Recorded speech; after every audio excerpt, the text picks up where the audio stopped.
বলছে আপনাদের এলাকার সন্তান যে আজকে তো এখানে জনসভা করার কথা না, কিন্তু আপনারা যেহেতু এখানে এসছেন সেই জন্য আপনাদের সাথে 2 মিনিট আমি কথা বলতে চাইছি।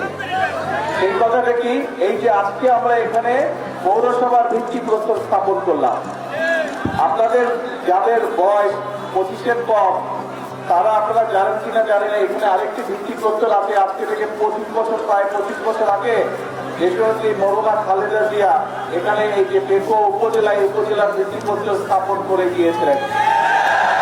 আজকে 25 বছর পরে আবার দেশনেত্রী বেগম খালেদা জিয়ার এই দল বিএনপি সরকার আজকে আবার পৌরসভার ভিত্তিপ্রস্তর আমরা স্থাপন করে গেলাম।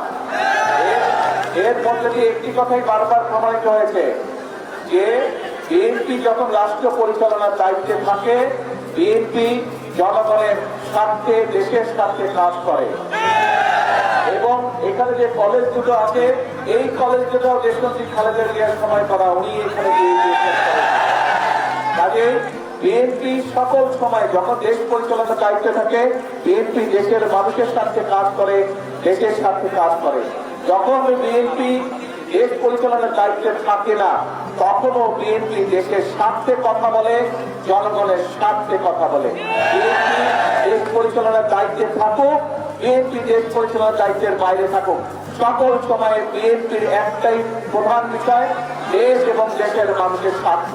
দেশের মানুষের স্বার্থ নিয়ে আমরা কথা বলেছি, বর্তমানে আমরা কাজ করব, ভবিষ্যতে দেশের মানুষের স্বার্থ নিয়ে আমরা কথা বলবো, কাজ করব। এটি আমাদের প্রতিজ্ঞা, এটি আমাদের একমাত্র লক্ষ্য, এটি আমাদের একমাত্র। আজকে কিন্তু এখানে জনসভার আমাদের কোনো অনুষ্ঠান নেই।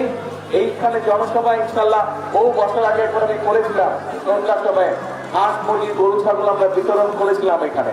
ইনশাল্লাহ ভবিষ্যতে ইনশাল্লাহ আপনাদের এখানে মাঠে আসবো, আপনাদের সাথে কথা বলবো, এখানে আমরা ইনশাল্লাহ বিশাল জনসভা করবো। সেই পর্যন্ত আল্লাহ হাফেজ।